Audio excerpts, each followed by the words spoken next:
Well, hello everybody. It is a Friday afternoon, and you are here with Hammer Away because we've got something special going on again. We got our Acts 2 and 3 of the Phantasm Ball. This is part 2 with Viking Stew, that's me, and my brother Stuart Corden from BLiTZ. How's it going, brother?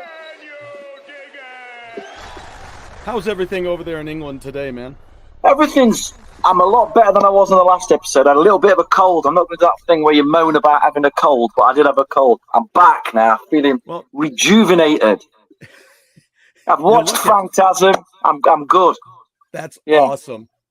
We had a good time talking about the first one, and I was really, I remember just digging the film. You and I got into the film kind of the same way. Yeah, and that was 1979. Yeah, there's just one thing I want to add that we didn't mention.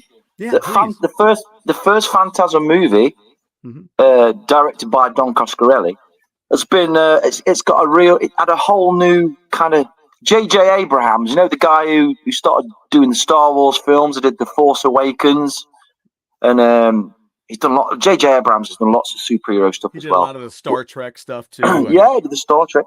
He did Star Trek Into Darkness, I do believe. Well, he's done. He did the first one too. The new ones, yeah. Yes. And he's done a 4K remaster of Phantasm 1, and it's really it's the one to get if you're going to buy it. Buy the 4K remaster of Phantasm 1. It's really, really good. Yeah, I was noticing that when I was watching it, it had Bad Robot in the beginning. I'm like, okay, how did that come about? That's the one you've watched. You've watched the J.J. Abrams one, yeah. Yeah, because it's just I was just like, ooh, wow. There's a lot of other names on this now, and I know we're getting ready to get into that with 2. I have a few notes written down that I'll kind of start with. When we're talking about this, but I told Stuart earlier today when we were keeping in contact with each other before the show, I'm like, I'm going to kind of interview you today about these next 2 because I had never seen them, and now I was making my way through the second one, and then I watched most of it, and then I was watching making of to get caught up and kind of get some backstory to it, and then I did watch the full third one, which correct me if I'm wrong, they don't tout this third one as they kind of tout it as not the best of the 5, right? Yeah. Okay.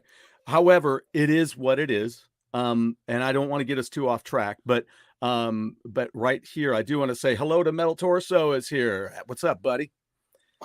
And Torso, if you got any questions, throw them out. Anybody that's here, just throw out questions for us. If you have some questions, music or movie related to this, and we'll get to that. My first note is 1979 was the first movie, and 1988 was the second movie, and they got taken. The project got taken in by Universal, correct? Yeah. The tagline for Phantasm 2 is "The ball is back." Not the most original. They changed the main actor in Phantasm 1. It was Michael Baldwin as Mikey. Yeah. And they changed the actor to a guy called James Legos, I do believe. And he's kind of the reasoning for that was they wanted number 2 to be more Hollywood looking, and Universal Studios, they went for somebody with a bit more of a reputation, which I'm not sure the guy had a massive reputation actually, but he had the jawline and he had the hairline and he had the look, and I think that's what they were going for. Just one thing to add at this point, that Brad Pitt actually auditioned for Phantasm 2. Thank you for mentioning my second note. Well, that was my third note after No Michael. Yes, you're absolutely right. How do you think this film would have? This was 88. Yeah. So what was Brad Pitt doing in 88? I think he was at the beginning of his career. I think he was just a young actor trying to get a break. Yeah. Yeah. So I just was like, wow, this is like when you think about Brian De Palma, who did Carrie, was before he made the movie, when he was looking at different people to cast, he sat in the back of the room for Star Wars auditions, and William Catt was there. He told George Lucas, "Look, I'll just sit back here. I'm working on a new film, and I'll just see who you got, and if you're not going to take them, I will." And William Catt was one of those that tried out for Star Wars, didn't get it, and he ended up in Carrie. So, and I think PJ Souls was like that. PJ Souls tried out for Star Wars, and he used her in Carrie. I think you can see with Phantasm 2 that there's definitely a lot more studio finance. There's a lot more budget involved in this film.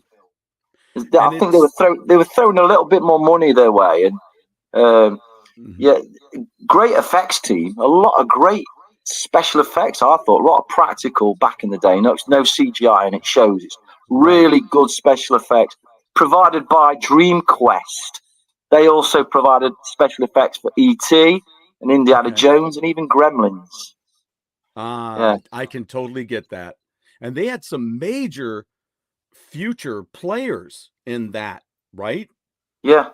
In the making of the masks, that group of two of those guys went on to start another K&N. Is that right? Yeah. So they had some major future players in that making that movie. I know we're going to get onto that. We're going to get onto the movie, but there are some great practical effects in this movie. And for me, Phantasm 2, I think it holds up really well. I thought it held really well. I think a lot of people feel that way too. It starts off straight away from where the other one let off. And it's got. I tell you what, they certainly know. Don certainly knows how to write in these scenes that are very diehard, yippee-ki-yay motherfucker moments where you're like, how the hell are you going to get out of this? You know? And you got to give him kudos for the 4-barrel shotgun. I mean, yeah, we'll talk more about that for the third one, right? Yeah. It's so crazy. Yeah, I mean, that's what I love about these movies. Is there's real imagination locked in there. I mean, in this, just a great film. I mean, it starts with a tall man. Tall man is back. And he's wrecking havoc across the Western USA, and there's some other new members of the team with him. There's obviously Reggie, and there's a girl called Liz in it, which is the romantic element. She's played by an actress called Paula Irvin. And she does the job. She does the job. That's what you know. She does a good job. She's gorgeous. Her sister's even gorgeous in the film. Yeah. And there's some really interesting scenes. There's some interesting scenes where Reggie kind of they're setting Reggie up to be this action hero in this movie, which you've got this bold guy with a ponytail, ice cream man, and he becomes this. This kind of hard-faced, kind of Arnold Schwarzenegger wannabe, And very wannabe. Yeah, and I kind of think he pulls it off. I think Reggie's got loads of charm. Well, yeah, he's the every guy who just feels the need to save the day. Yeah, and the script keeps him coming back. There's some really great scenes. There's a scene with Liz, the female romantic element. There's a scene where a monster jumps out of this kind of. Is it out of her back or is it a clone's back? I'm not sure. The monster comes out of her back and it rears its head, and it's the tall man's face, and he tells Reggie where to kind of find Mikey, and it's really genuinely, it's just as gory as anything you'd have seen in Nightmare on Elm Street or anything like that back in the day. Or Alien, or it's quite inventive. I thought quite inventive. The actress there too, who played Liz, who's that character. They think they find her, and then they find out it's kind of a strange apparition being. But she said she learned a lot about what it took to do these special effects on some of the cool stuff that they did in this film, like that, with a whole back piece that they did with this hand puppet, supposed to be like a little hand puppety demon that comes out of her back, that's supposed to be a version of the tall man, saying, "Come and get me," I mean, there's a lot of really good practical effects in this movie, and it makes you realize that back in the day, 88, a lot of movies like Nightmare on Elm Street and a lot of the zombie movies, there's some great practical special effects, and the guys behind those kind of effects, I mean, you've got to really tip your hat to the work that's gone into it. I mean, we've got CGI now, and there's soon going to be AI, and but this took I think it took real imagination to pull that stuff off, and I think the human eye, because a lot, especially like a lot of the younger kids now, they grow up playing computer games and things. I think the human eye knows how to spot CGI. You can spot CGI a mile away now. When you watch something, the whole CGI, especially with faces and things like that, because of games, because you grow up with a lot of gaming, and you kind of can spot CGI.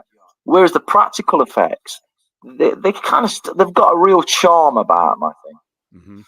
Yeah, it's kind of like when they started doing the CGI stuff, the heavy duty action CGI, like in Spider-Man, the first Spider-Man movie with Tobey Maguire, and when they did what was it, Blade? Blade 2, where they fought in front of those lights. He fought against those two ninjas in the lights, and you could see it has that Gumby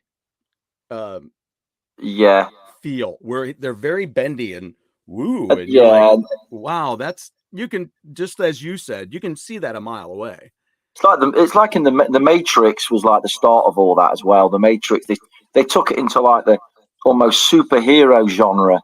Yes. And they did a lot of these CGI effects, but everybody's trying to get back to practical special effects now. There's lots of if you ever go on the Shudder or whatever, there's lots of documentaries focusing on these practical effects guys, from back in the day.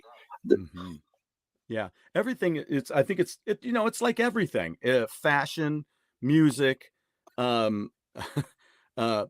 well, I'll say it, politics. It's like anything.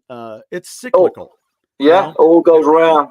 Yeah, it starts here, and then they're like, oh, I could do this, I could do that, oh my God, I can do this, I can do that, I can do, I miss the old days. Well, let's do something retro and go back to this and that, but let's do it mixed with this, and it'll be faster, and but it'll look like that, and it's a lot like you say. It's a lot like music. Young kids are grabbing hold of kind of the 80s music or whatever, and it's a new thing, it's men singing about being men, it's not, and there's nothing wrong, and why not, and it's like young kids are getting, and I was thinking the other day, I was listening to something, I'll tell you what it was, and I was never a massive fan, right, of Poison, but I saw a really good interview with Bret Michaels.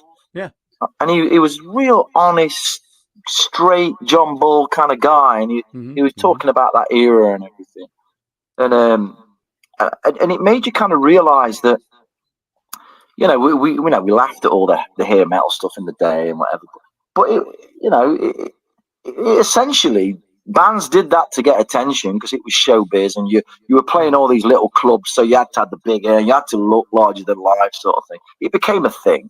But I think that whole sense of entertainment and bringing a show, I think that's kind of coming around again. I think I'm meeting a lot if anybody's on my Facebook page, I met a guy, we did a gig the other week in the band, and I met a young guy, and we got talking about stuff, and I actually filmed a little clip of him talking. And we were just talking about crazy stuff like UFOs and, and kids are really... He's talking about music, and he said a lot of modern music for for young guys, whatever. It's kind of boring, and it's kind of about, you know,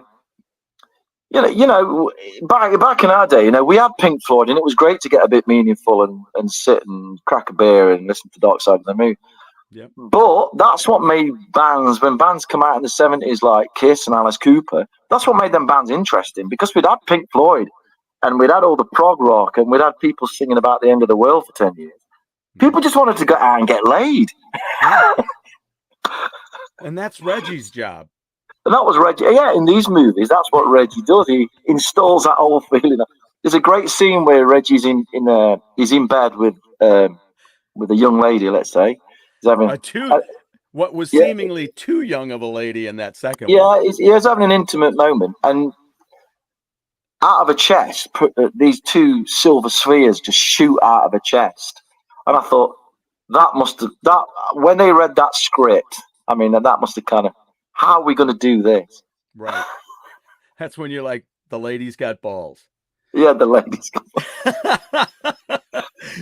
and again, it looks great. These kind of, and then you think, it all looks great. Yeah. Yeah. So here's a quick rundown. Liz Reynolds is who we were talking about, is a young woman whose psychic bond to Mike and the tall man manifests in a form of prophetic nightmares. Through this link, Liz pleads for Mike to find her, fearing that when her grandfather dies, the tall man will take him. And transitioning to where the first film let off, the tall man and his minions attempt to kidnap Mike. However, Reggie manages to save him by blowing up the house. So they were talking about this house scene in this making of, and they said, I'm sure you know this too, they were saying that when they were setting it up, they had this guy that had to be on the scene because there's an airport nearby. And I guess they had to be careful. But the guy was like, he's like, the guy there on the set is like, he kept telling us, no, you're going to have to back it down. You're going to have to back it down. And then it got round to the gentleman that he understood that this was for Phantasm II, the sequel. And he's like, oh, just put as much as you want. It was 1988. There's no health and safety. There is, unless you know, oh, dude, I love that film. Wait, that's what this is for? The hell with it.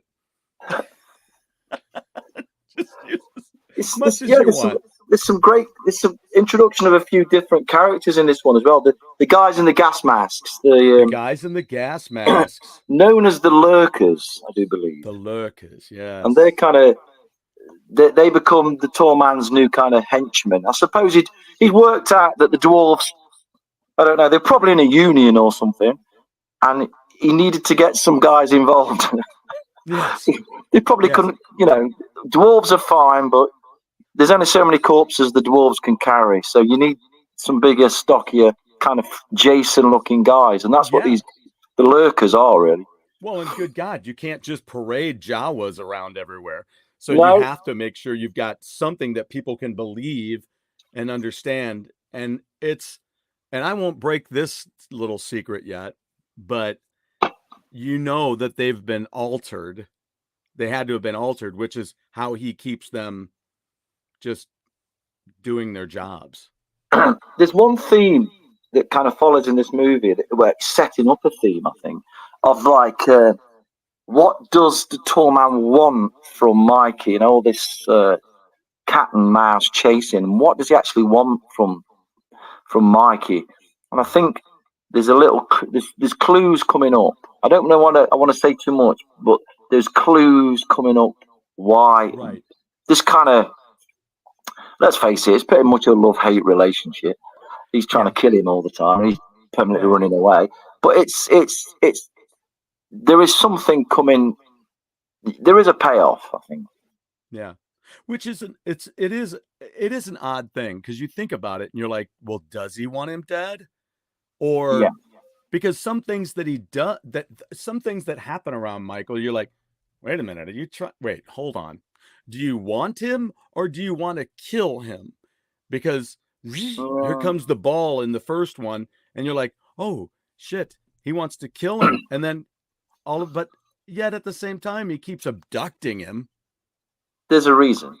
And so, yeah. So you're like, well, which one is, that's where the, that's where you keep, that's where it keeps you guessing. Yeah. And that's it's why still, these films kind of yeah. work. It's still got that surreal kind of anything can happen feel about it. And there is Absolutely. a payoff later on. There's a bit of a payoff. It also features the 1971. No, it features the 1969 Cuda hearse, and there's a black customized 1971 Cuda Plymouth Barracuda in it. See, They've still got the thing with it. They've still got the thing with the Cuda car in it. Yeah. Now, is the car that's okay? Hold on, I'm getting ahead of myself. I'll ask this later. Remind me to ask you a quick question about the car. So when we get to the next one. So this is 7 years later in 1986. The movie was released in 88, but 7 years later, it's supposed to take place in 86. Now a 19-year-old Mike has been institutionalized, takes recovery to get released. And then that night he visits Morningside Cemetery and exhumes the graves. So that's what's kind of crazy is he just goes and he gets out because he acts like he's okay. And the doctor says, what's the doctor say? Remember, Michael, it's all in your mind.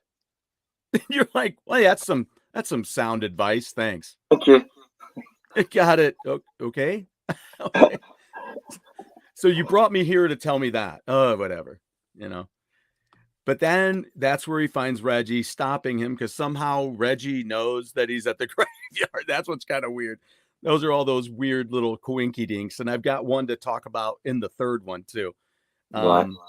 But then, so the tall man sets off an explosion to kill Reggie's family seconds before it occurs. After the funeral, a convinced Reggie agrees to accompany Mike, gathering supplies and weapons, and then they leave a bunch of money.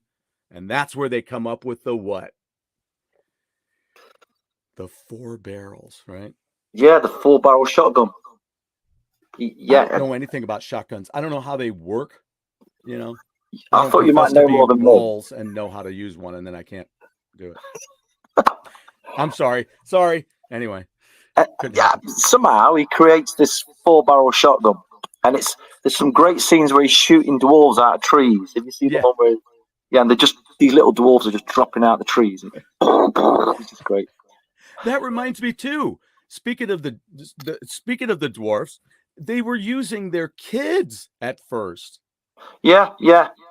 He says it was a nightmare because they're all just, and I get it. I'm not faulting the kids at all. They must have had a ball. They're crying and I hate this, and they're like, it's too hot, and I'm like, no, wow, well, yeah. So the next day they had to go hire a bunch of little people to come in and do the show. Yeah. Then you're like, why didn't you just do that in the first place? Probably too expensive. They were too the real dwarves were too expensive. But then when they had to corral those kids, they're like, the hell with it. Get those guys. I don't care. There's some great scenes of the Red Planet as well. Yeah. Tell me about some of those. There's some scenes where, it's basically you get a little snippet of it in the first one of the tall man's home planet, the Red Planet. Finally. And the next one, you see the barrels kind of open and these little creepy, which is a dwarf, dressed up as, that's the special effect really. And this little creepy creature's crawling across the Red Planet. And again, good use of sound. Every time you see the Red Planet, there's a big, So, yeah. And I think the kind of the cool thing is that there's no explanation for that really right then even. No, apart from it looked cool. Right. You don't have. Who wants to go through all that? Well, how does that show up there? So you don't have anybody going, well, wait a minute. You said, and you're like, there's no worries about that. If you just show the planet and a thing crawling out. Do you think this is explain shit? Yeah. You're saying this in a documentary. Did you see the We are not filming a documentary. This is a world of crazy shit, and it's like that's brilliant. That's absolutely it. Casey, what's up? I do want to go through these real quick too. Is Reggie is like Ash from Evil Dead. Your average Yeah. guy turns hero. There's also, if you look into it, there was a script. I think it's online. A script of a proposed Phantasm movie that was going to be Ash and Reggie versus in the Phantasm universe. Wow, Yeah. dude! If you Google it, I did I'm not. see that. I Yeah, saw. I did see that out there because I'm like, oh, the movie that never was or hasn't been made, and I'm like, what? And I'm like, I ain't got time for all that right now. I had to do the yeah, practical stuff. yeah. So, yeah, Casey, good to see you, man. Also, real quick too, Metal Torso, look at The Thing, all practical effects that no CGI can touch, and you're absolutely right. It was the same as this. They are in the same realm, in the same realm.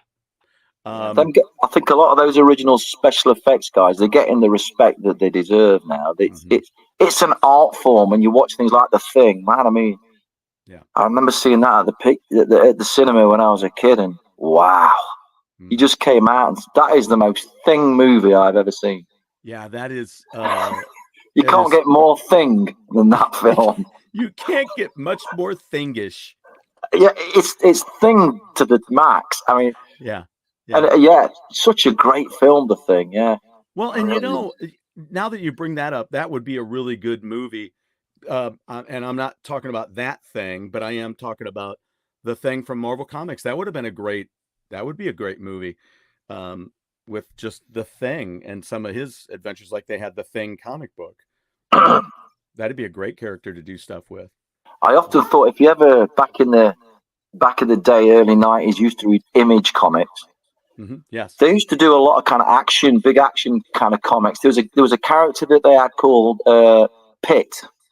Yes, Pit. Drawn by Dale Keown, I do believe. Yes, and I always thought what would be a great, if you've ever read Pit, it'd make a great movie. It's basically this big alien monster that comes to the Earth, and this young boy, he kind of breaks into school, and you think, what the hell is it? And you think he's there to kill him. It's a bit kind of Terminator, but he's not. He's there to save him from this approaching alien that's coming to get him. I thought, what a great movie that would make. Yeah.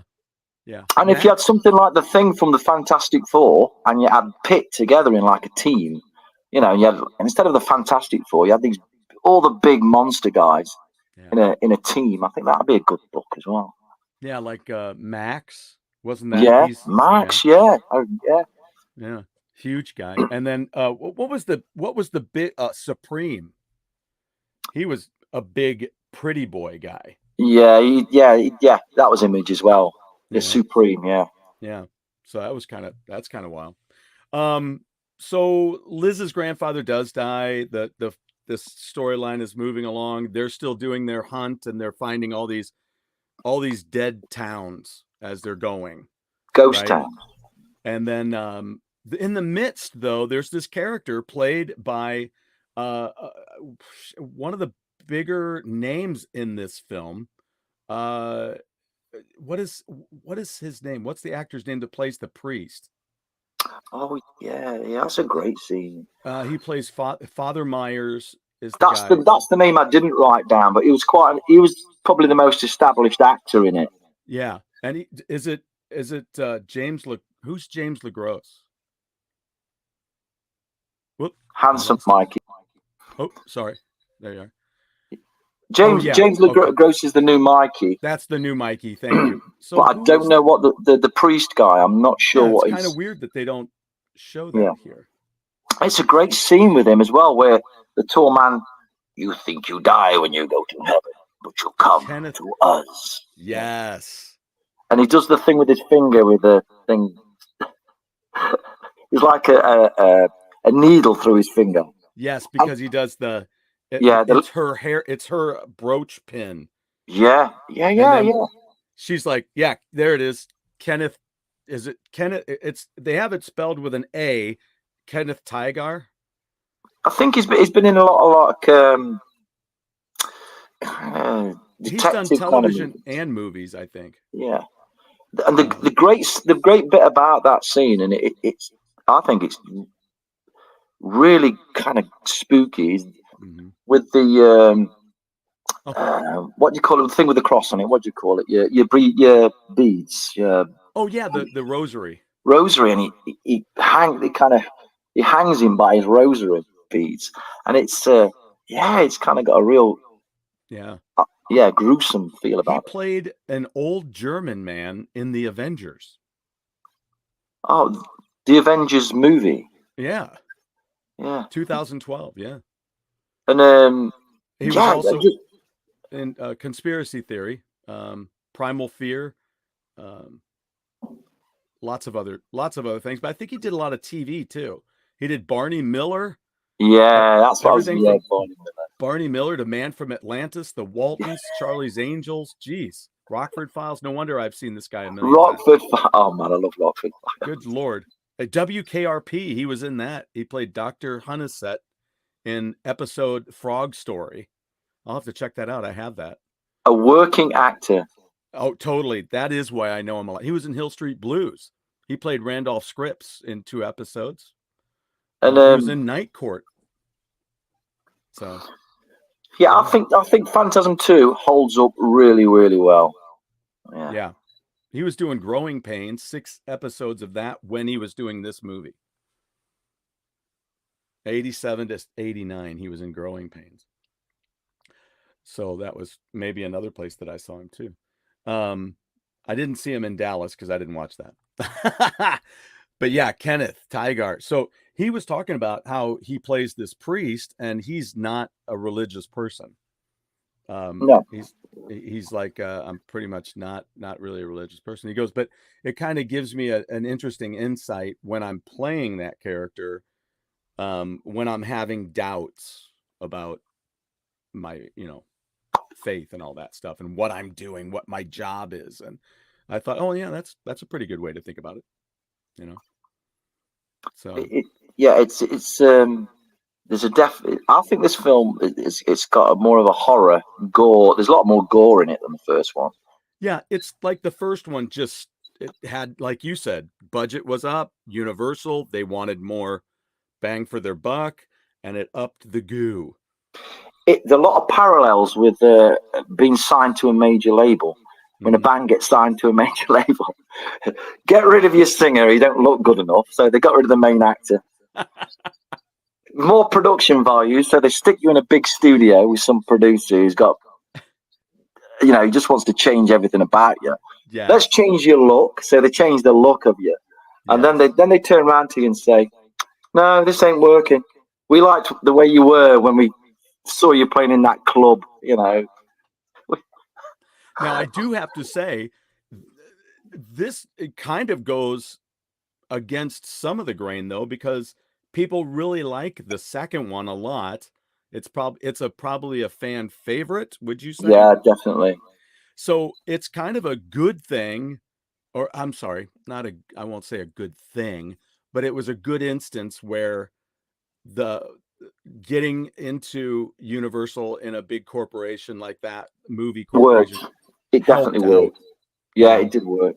They really, and I can't say that's not because of Don, because you choose the right people. Okay, you're going to up my budget. Okay, you want what? Okay, I need these guys, and I need this. At this point in the movie, Don Coscarelli, the original director, was involved in co-production and everything like that. He was still involved quite heavily. Yeah. So it's so the ending, of course, they defeat the tall man, but then we find out, I won't spoil this if you haven't seen the movie, check it out. There's a big reveal at the end, because they use the chemicals to try to off him. Yeah. And then you find out a little secret about the tall man and how he keeps coming back. Yeah. There's a thing with there's an interesting use of embalming fluid. Yes, there you go. And it was gooey. And what is it with Reggie not only gets the girls and it has hammer time during the movies. It's the ponytail. And he's got the ponytail. He's got the ponytail. But he also continues to get slimed. Yeah, there's always that kind of comical thing where he gets slimed and he gets totally slimed during that part at the end. Right. it's And got it's always in the mouth. It's always in the face. yeah, It's in the yeah, grossest place you could get hit by that stuff. yeah, and that's a kind of theme that continues in the next one as well. Well, that's what we'll do. So let's switch gears because we're going to try to keep this to just an hour. We don't want to hold on too long. So before we go into this, I do want to say one thing, and then Stuart is going to make a quick announcement. I'm really embarrassed to say that I didn't know this, but I've just purchased this within the last, I don't know, 6 months. I didn't realize he did this. What's that? Don did the Beastmaster series. Yeah, he did Beastmaster. Yeah, I found that out in that making of. I'm like, wait a minute, hold on a second. I had to run down and grab that real quick and take a look at the back. I'm like, there it is. He wrote it and directed it. Great film. I mean, the second one was sad, but you know, it is what it is.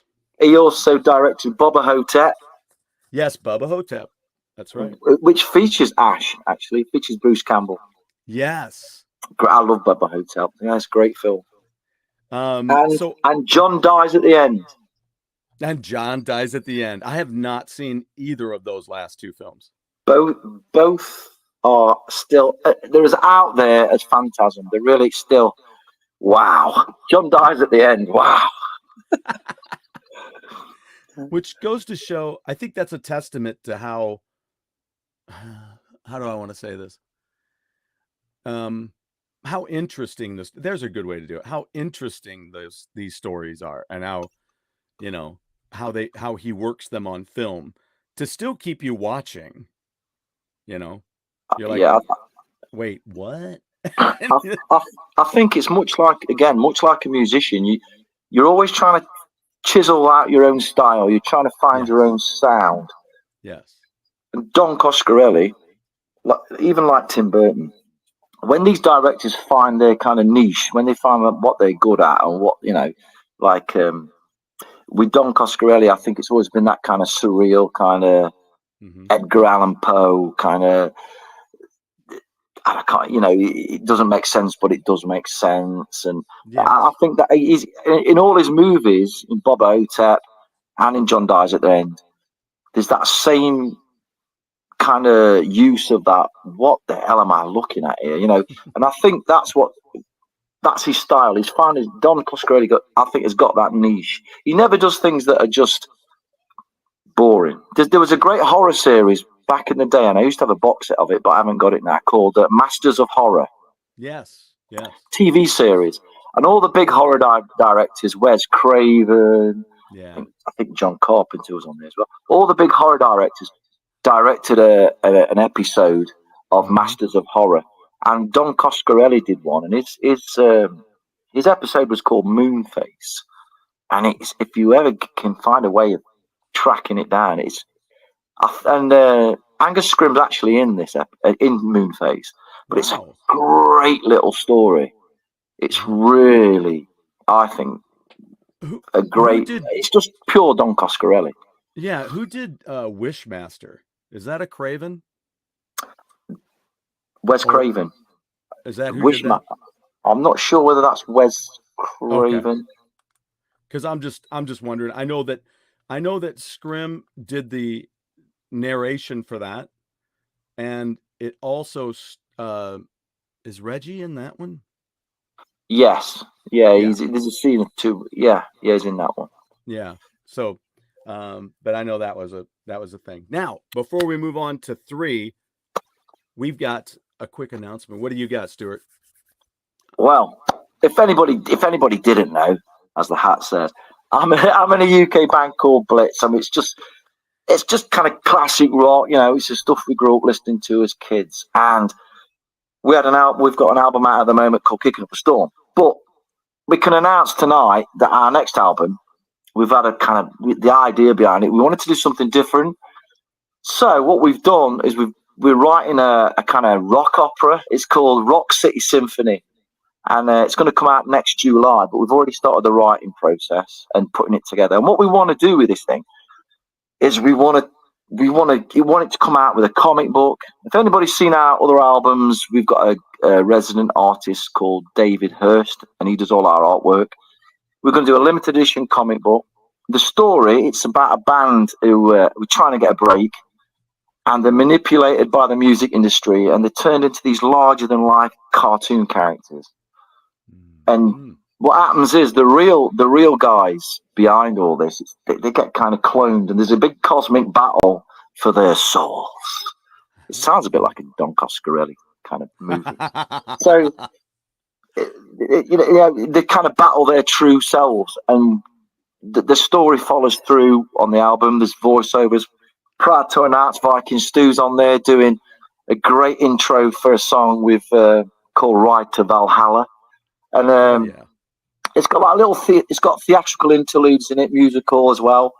And that's going to be out next July. And I've got the green light. We can start talking about it a bit now, because we were getting in the studio. We're going to start putting it all together. We've done all the demos. We've worked pretty hard on all the demos. It's just a case of now taking those demos and doing the whole job as we want it to be done. So, but yeah, so thank you. New BLiTZ album, July, called Rock City Symphony. Yeah, I'm pretty excited about it. I was, I'm honored to have done something for you on that, and I'm glad we can talk about it now. So yeah, we just put in the work in that. I mean, I sent you the preliminary sketches that our artist has done for the comic book, and it's in its very early stages, but it's looking great. I know he's not going to be actually he put ink in it and colorizing it until the new year. So we love what he's doing so far. I do too. It looks great. I mean, we just want it to be fun, you always get the thing when you want to record new music. We love what we do, but how can we make this a little, for us as well, how can we make this, keep it interesting, keep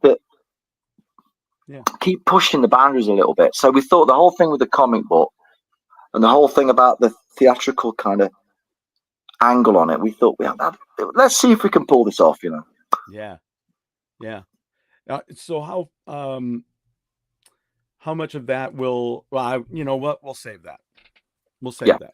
I'll have you back on when you've done a little bit more, and we'll go from there. You and I will be talking about other stuff anyway. We still have another one of these to do. I know. I'll go do it. We'll do that next week because it's got to happen for Halloween. So that's what we're trying to do. Here you go. Here's the Kicking Up a Storm right here. This is the latest album that's out now. So make sure you get out there and check this out, pick it up, and it's worthwhile, man. It freaking rocks. We've got a single we just doing before we can release new music till next year. We've got Something to Tide Us Over. We did a version of Billy Idol's White Wedding, and we did all that. We recorded it ourselves. We did the video. We got a few friends in to shoot it all on. There's no big cameras. It's all self. Kev, our guitarist, edited it, and that's going out on the 8th of November. If you want to check it out, that's BLiTZ White Wedding. Yes, and I'm going to do it again. I did it last time, but I'm going to copy this, and I'm going to pop this in the comments. You guys will be able to check out this link. There you go.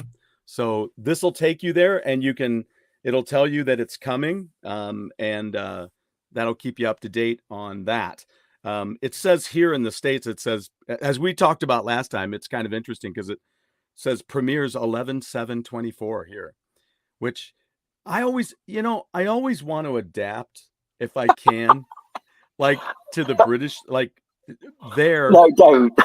You do it in order, it's 7. It's the day, the month, and the year. You do it in small, medium, and large, right? Yeah. I don't even know how that's happened, really. It's just one of those things. It's like, how did that happen? I think it's that corporate thing. It's like, oh, we have our own country now. We're going to do it our way. Yeah, great. And they even did a skit on it on Saturday Night Live. They did 2 of them with this comedian playing George Washington. Yeah, and he says, so we're going to do everything in feet. and inches. Not. No, And it's like, no. makes no sense, but it is what it is. See, I'm a child of the 70s, so I understand feet and inches better than I do anything. We have metric over here and stuff as well. We're trying to, I think, but if you said somebody was 6 foot tall, I'd get the idea straight away, but everything's metric. Yep. We still do things in miles as well. Like there's miles and it's kilometers and it. Yeah, it's crazy. And then of course you've got, when it comes to weight, you have stones. Yes, that you talk about. In fact, that's the way it is in AC/DC, right? In the if somebody's 20 stone, they're a 20 big stone, guy. yeah. I think 20 stone's a big guy. And so people are like, wait, what? I think the Kinks have one like that too. Yeah. I think in Superman, Wish I Could Fly Like Superman, he says he's like 98 stone or something like that. Whatever it is. Yeah. It's not that. It's 9 stones, I think. Because he's a 90-pound weakling. He's 9 stones. Stone is 10. Right? Is that? Yeah. So, 9 stones. Yeah, because he's looking in the mirror and he's feeling thin. Anyway, so great things coming from BLiTZ. We can't wait for that. Keep your eyes peeled for this Billy Idol cover, White Wedding, coming out in the beginning of November. So keep your eyes open for that. 8th of November. And there you go. See? Do you know, just before just reminded me of something. Do you know next Saturday, yeah, I'm going to see Y&T in Rock City. Just thought I'd let you know. Oh, man. Yeah, they used to. Y&T used to come to the UK around just around November, and I've got this tradition with a good friend of mine called Andy Roberts, who I grew up with, and every November they've not been last year because I know Dave Manichetti's been ill. But I'm going to see him at Rock City, Nottingham, next week. So, do you think you'll hang out? You think you'll say hello? I don't know. I don't know. If he does, give him my info because I want him on this show. Dave I've been a fan Manichetti, since 1985. What a guitar player! What a singer! What a singer and guitar player! You are absolutely right. You want to talk about a great guy? Great feel, rock and roll charisma. Oh, man. I didn't get to meet Phil, but I did meet the other guys, and the other originals. Leonard. My go-to live. One of my go-to live albums is Y&T Open Fire. Oh yeah, God, it's a great live album. Yeah, it is. It is. Go for the throw. Oh. Yeah. I've always wanted to play Barroom Boogie in my band. I was just about to say Barroom Boogie. That great bass and drum bit at the beginning. That's great. Yeah. Not to mention, if you can, if I can find a Y&T song that I can sing, Oh God, it's great singer. I always would love to do Don't Stop Running, but I can't get it. It's too much. It's just too much all the time. We've got a song on the first BLiTZ album called Welcome to the Rock Show. There's a song on there we do called Don't Look Back, and basically it's an absolute Y&T knockoff. I mean, it's just like us saying, "Wow, we love Y&T." Yeah. And it's called Don't Look Back, and it's just like I sat down and said, I want to write a song that I think Y&T would have written. Yeah. And I think about Dave every time we play it. I just think, wow. Well, that's they just deserve to be so much bigger than they ever were. They deserve, and they were such an hard-working bunch of guys, and they got same old story. Got messed around by the industry a little bit. I saw Y&T. There's a big rock festival in the UK, it's called Download, but it used to be called Donington. Yeah. Donington, yes. In 1984, I do believe. I've still got the tape of it. I took a tape recorder, stuck down the front of my trousers. It was Y&T, Motley Crue, Ozzy Osbourne, Van Halen, AC/DC. Wow! Tell me, what a day! It was like it was 1984 because they did Jump and Panama and Wow. Oh man, what a day, you know. And I think I was 15 years old on that day. Man, wow. It's such a Wow. great. Because I've I got the bought tape. 4 years later, 4 years earlier than that, I bought the Castle Donington album that came out. That album had April Wine, Rainbow, White Snake. Shit, who else was on? That'd have been. Would that be 79 or 80? Scorpions. Scorpion. Yeah. Yeah, it was probably 79 and was released in 80. Yeah. Yeah, that just was favorite amazing. Scorpions albums. Tell us your favorite Scorpion album. Scorpions. Well, I probably have to say it's kind of a tie because I have to go with ultimately probably, I don't know, man. Blackout. Oh yeah. But the first album I ever heard ranks right up there with it. Taken by Force. Yeah. For and me, just under that is Love Drive. Love Drive was my first Scorpions album, and it is that nostalgia thing. But yeah, great live album as well. Did that great live album? Yeah, the double Tokyo tapes right in there. Yeah, but I love Love Drive. It's just me too. We used to play. Anybody There. Oh, it's got that reggae. It's got that kind of Anybody There's a single that's got that reggae beat. Yeah. Wow, that was kind of brave. Lead vocal on that, and then my friend would do the high. I would harmonize with him on that, but then I would sing the regular lead. It's not an easy song. That is not an easy song to pull off. No, but damn, I'll tell you what. When you're young on the bass, I was younger than I am now, but when you're young on the bass and you're playing that and realizing you can sing it at the same time, that's exciting. And you're like, yeah, this is great. All right, I'm singing better than I ever have, and that kind of thing. So that was fun. That was neat. So anyway, we probably ought to do this third film, and we'll wrap this Phantasm III. So I watched also known as what's that? Phantasm III, also known as the Lord of the Dead. Lord of the Dead. They all sound like Iron Maiden albums, don't they? Yeah. Now in this one, Kathy Lester makes a return as a nurse. Yeah. And we've got zombies, the tall man. We've got martial arts. We've got the yellow goo is back, and the what did I say? The alchemy returns, right? Yeah, we've got the crazy Home Alone kid.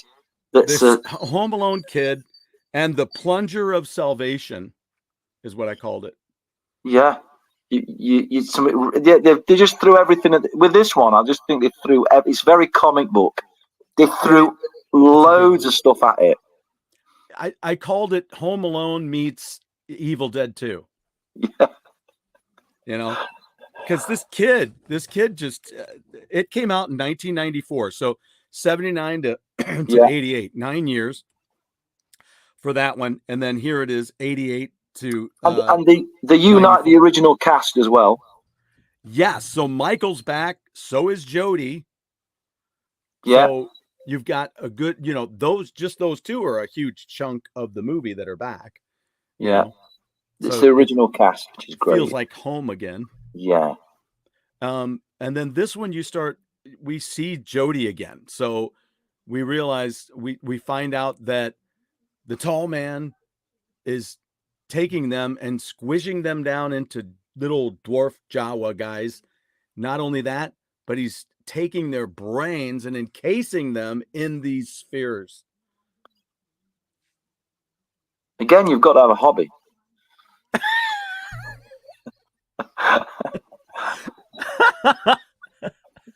This one, I think, is the most gory of all the films. I think.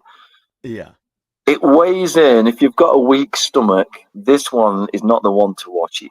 It's Wow, there's some scenes in this that, I you know, I wow. I know they I had do trouble with the have to censors. say, this movie had 2 opening cities.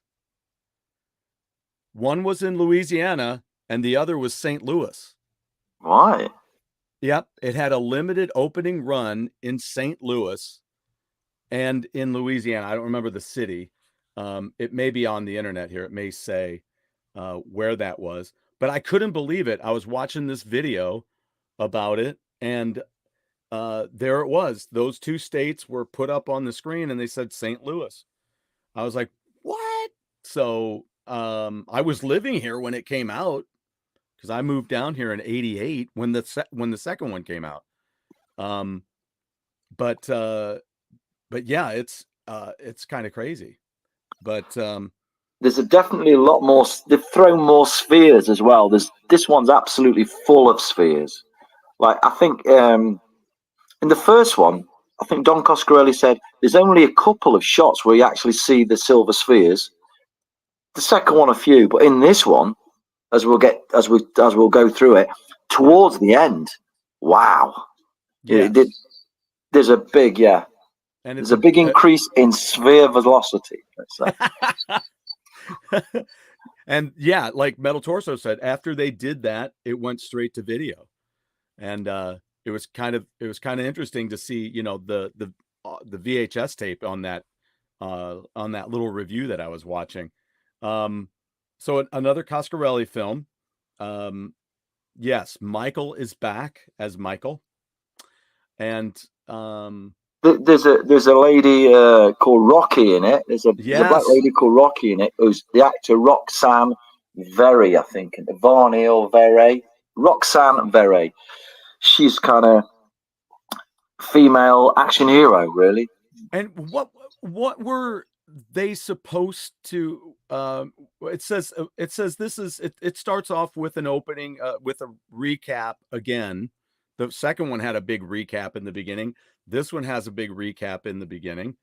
And then it says 2 years later, a comatose and hospitalized Mike has a near-death experience where his deceased brother Jody appears, but is interrupted by the tall man.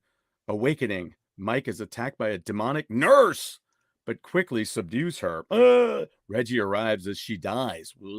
Her scalp bursting open, revealing a cranial sphere that takes off through the window after seeing Michael awake.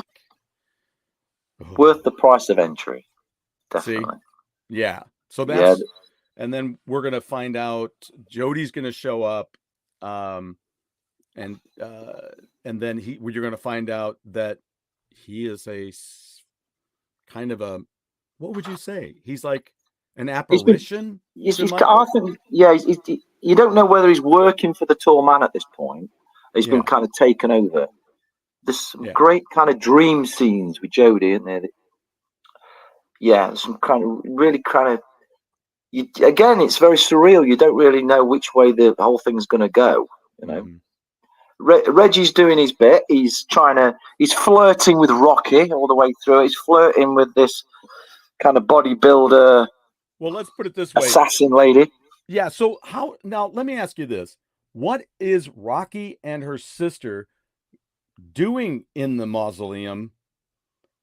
And she's got nunchucks. Yeah, she got nunchucks. And her sister's got a gun, I think. Yeah. And I'm like, what are they doing in there exactly? Did they specify that when they bumped into them?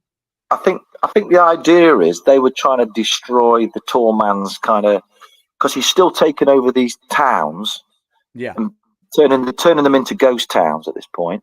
Because before that, he does happen upon the kid's house. Yeah, that the kid's name. So do those 3 punks. The kid's name's Tim, and he's played by a young actor called Kevin Connors.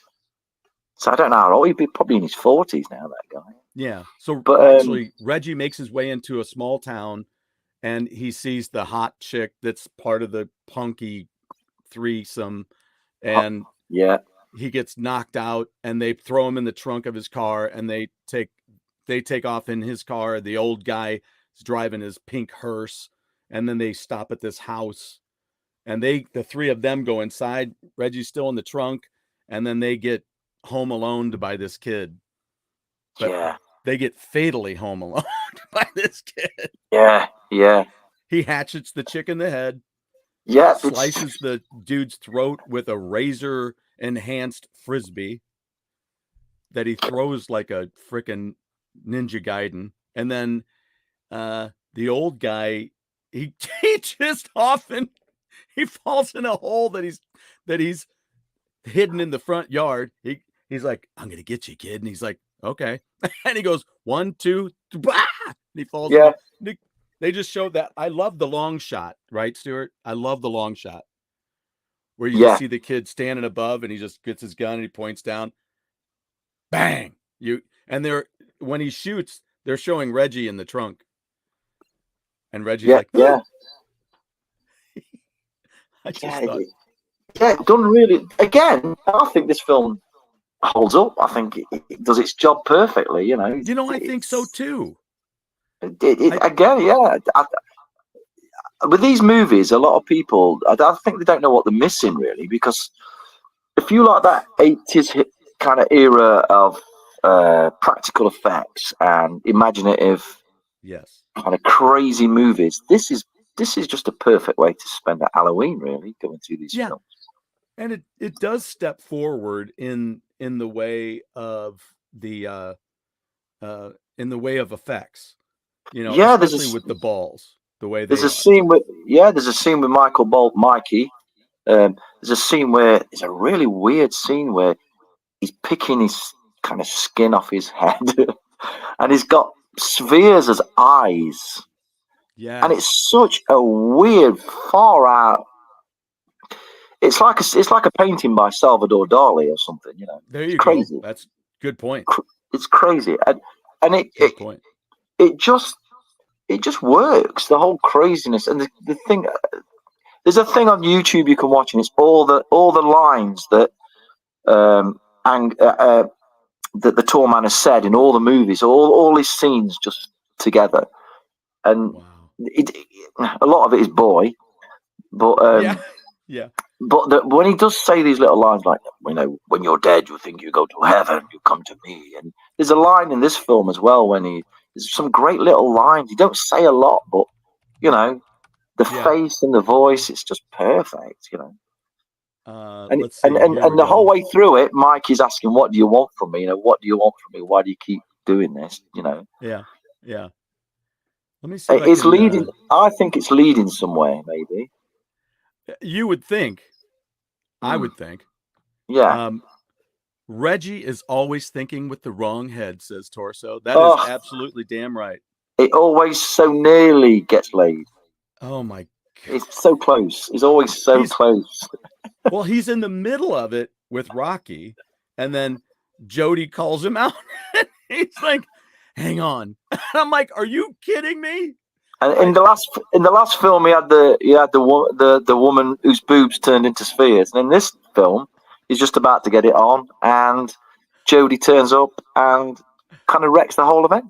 Yeah. What are you doing? Why? First of all, Jodie, what are you doing right now? Doing this. Yeah. Secondly, Reggie, why are you stopping? What are you doing? Yeah. I don't get that at all. At that point, it'd take more than a ghost for me. Amen to that. I'd be like, just hang on. You just carry you can on. Make that part of what you're telling her. Hang on. Yeah, This is so good. I'm seeing ghosts. Yeah. I think I've died and gone to heaven. I'm seeing my dead friend. This is the best sex I've ever had. I'm seeing dead people. You're having the best sex you've ever had when you're starting to see dead people. It could happen. What's the Bruce Willis film? He's dead. Yeah. The Sixth Sense. Sixth Sense. Yeah, perhaps that's what it is. Yeah. I don't know if this can work like that now. If one of my friends turns up when I'm ever having, conjugal rights with my wife and sits on the end of my bed, I'll be very disappointed. I'd be very disappointed. I'd be like, no. No. If this is all you've got to do in the afterlife, and then I suggest I suggest being a ghost must be the most boring thing. If you're a ghost and you just walk around houses all day, and Yes. you're just like, ooh, is this it? Is this it? Is this Is this all we've got to look forward to? Being a voyeur. Just walking about, Yeah. I don't think so. I just hope not. So here's my other question. They had this totally like the great escape moment in this movie. Yeah. So they meet Rocky, Reggie and the kid meet Rocky, and they're trying to make their way to Michael because he's been taken. So then they meet up with Rocky and the sister. The sister gets in the head and she dies. And then they take off in the car. I mean, they take off in the car. The kid drives first. He throws the kid the keys and they drive off for a while. And then the next thing you know, the kid's not driving anymore and they're still driving. But then they run into Rocky on the side of the road. I'm like, where the hell did she come from? I'm like, they drove the hell out of town and now they've bumped into her on the side of the road. I don't know. Did she? I suppose she had a car there, but anything's possible in a Phantasm movie. This is true. It's the equivalent of Steve McQueen making it to the front before the airplane. Yeah. How did the hell did you do that?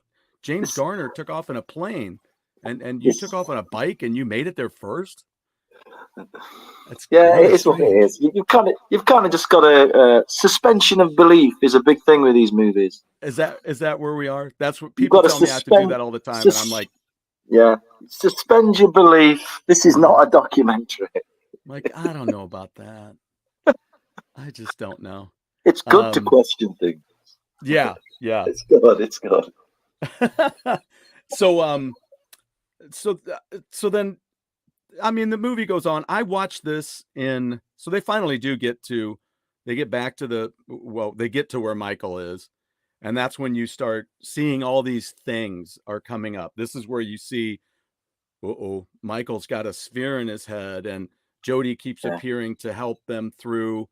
And there's it's got a great ending. It's got a great ending scene. Yeah, go for it. Tell me about the ending scene. Reggie's kind of backed against a corner. He's got his 4-barreled shotgun, and you can hear this kind of whizzing sound of spheres. And they come around the corner, and there's just absolutely thousands of them, and they pin him against the wall, don't they? Yes, they while you're not looking because you're with the kid. Yeah, and the kid goes in and sees this. He sees the realm. Right? Or he goes into that room. What's he see in that room? Why am I losing? Oh, the heads are the cold chamber has been knocked over. No, it's not the realm, but the cold chamber has been knocked over. The heads are on the floor. Yeah. He's like, uh-oh. And he goes because he's already noticed all the balls on the ceiling before he goes into the door that's got this is the one where the tall man freezes. Yes. Yeah. So he's realized that something's going wrong, and he goes back out, and that's where you can see Reggie's head through the window as he opens the two doors, and you're like, what the hell's going on with Reg? And then the door's shut, and there he is with a bunch of those balls holding him on the wall, and he's like, but he ain't dead. I've seen a picture of in a book where they were filming that last scene with Reggie and the balls, and it's basically they've just stuck balls all over. They're just stuck on him. It's like Christmas tree ornaments, just sellotaped to his body. Then he's just on this thing on the wall. But it looks great. Again, I mean, that's not to decry it. In the movie, it looks great. Yeah. It kind of reminds me, saying that reminds me to hop back to the second film where it was interesting how they shot the priest in order to get that ear ripped off or sliced off. He was laying down actually, and they shot it as if he was standing up, and then they dropped the ball, and as the ball went by his ear, they yanked the prosthetic piece that they put on to look like an ear, and they yanked it. So when the ball came by, they yanked that at the same time, and then it looked like it chopped his ear off. So that was kind of interesting. But he was laying down, and they dropped the ball. He's like, then I got a call later. They're like, we have to reshoot that. So that, you know, it ends with Freddie in a really kind of precarious situation. You know, you don't know what's going to happen to Reggie. He's in peril, and that's kind of how Phantasm III ends. Yeah. Yes, because the kid gets taken. Then the kid he's like, oh, and he kind of gets out of that situation, and then he's like, okay, and then the kid's like, yeah. Okay. There's another 2 movies to go after this one, you know. Right. There's Phantasm IV, Oblivion, and there's Phantasm Ravager. They're the last 2. And what I will do is, here, let's take a look at some of this. I mean, I don't know. We can end with this a little bit. Maybe what we'll do is I'll do part of this, and then we'll do the rest in the next one. So here we go. This is what you were telling me about. The funeral is about to begin, sir. I've been waiting for you.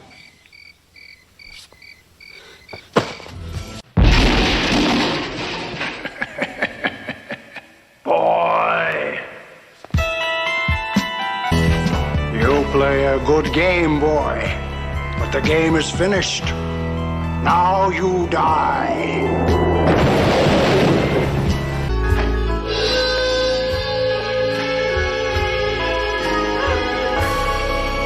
Boy.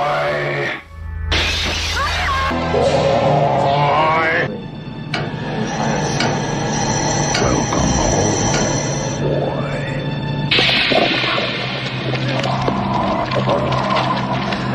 You play a good game, boy. Come eat if you dare. Get the fuck back! Graveside service is about to begin.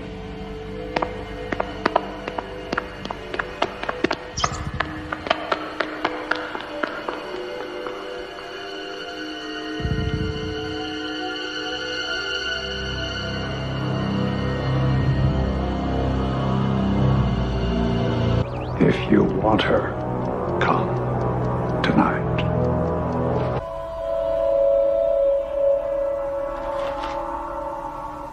They have no need of your services. You think that when you die, you go to heaven. You come to us.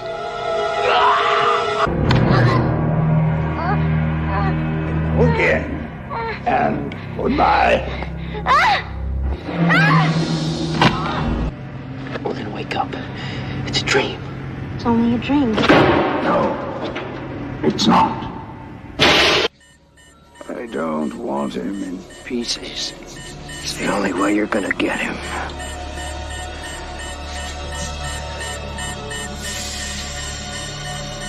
Then I'll wait. Take good care of him. Boy.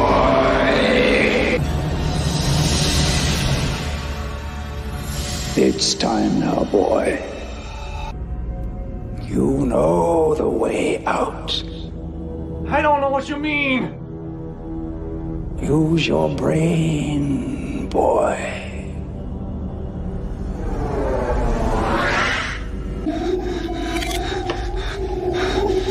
Down. Much better. Welcome home, boy. You found your way back to where you started. Your journey is now complete. You have lived in this flesh construct long enough. Now it is time for you to come back to me. I have plans for you. Later, let me release you from this imperfect flesh that ties you to time and space. that is unknown will be known to you once more.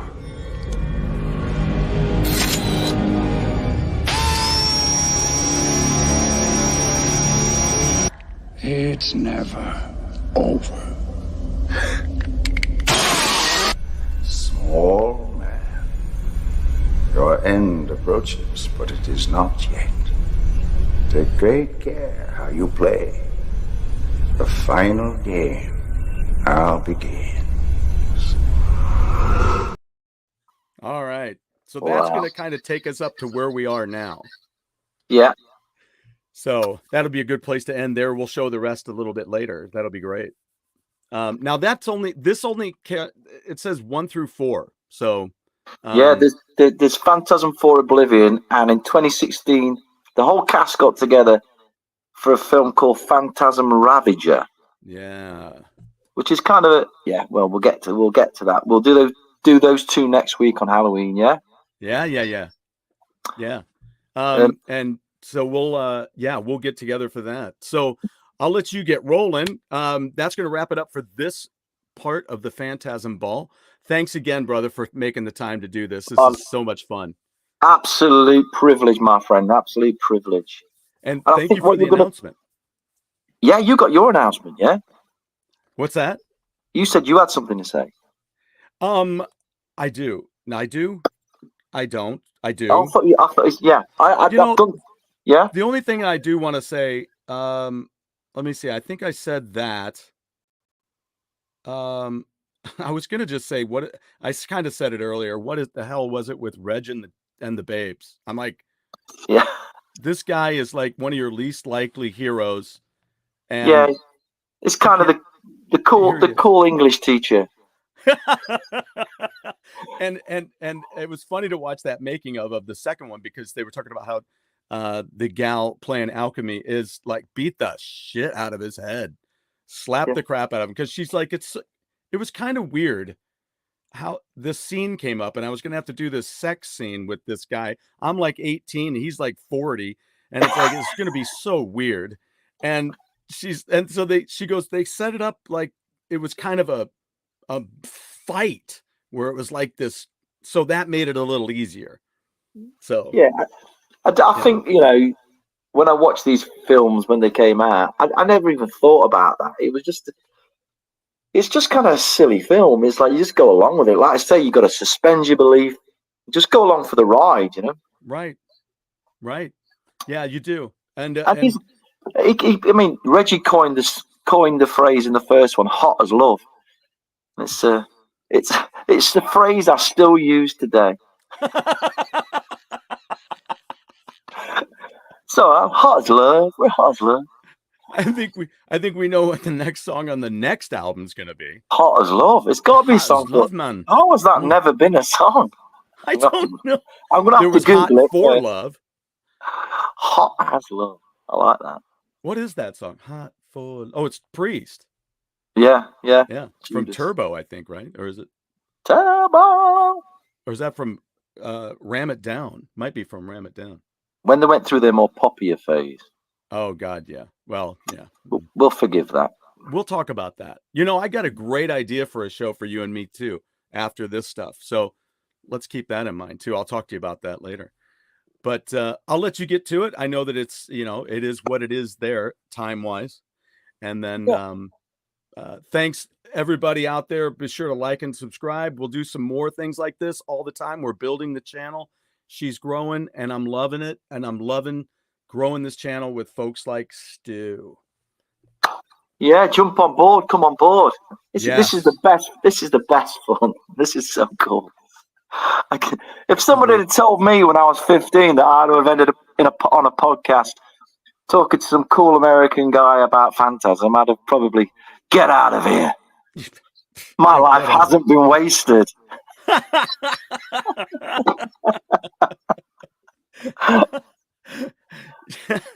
Cut the crap, man. That's not going to happen. That's Stu. Stop dreaming. Stop dreaming. You'll be telling me next that you're going to meet Kiss. Oh, well, no, maybe. No, you'd have to pay a lot of money to do that. You could never afford that. You're like, well, if I sell all my Kiss shit, then I could meet them. I'll have enough money. Yeah, they won't be here in 2024. Yeah. That's what they're saying. That's never going to happen. Yeah. They'll be dead by then. They'll be dead by then. They'll just be heads on robot bodies. They'll be ABBA-sized. Yeah. But it's one. Yeah, it's just great to talk about this stuff that you grow up as a kind of pop culture moments and pop culture things that especially because this is the UK and you're in the States and and you get these connection points. It's great to know the other people were getting a kick out of these sort of things as well. Yeah, just it's great when the world's kind of come together. You've got to. That's the great thing about I think the great thing about the internet is you could just meet cool people and it's great. That's the plus of it all. Yeah, that's something that I never thought was going to happen. I told Christine about how it, my wife, about how interested I was to go somewhere or go do something. Like we were going to go see the Download show. We were going to go to that festival when COVID hit, and then we had to cancel the trip. And so I'm like, son of a bitch. And so I was like, I just never thought that would happen, going to that festival, because I owned the record. It was like a fantasy place. I never thought I'd ever go there.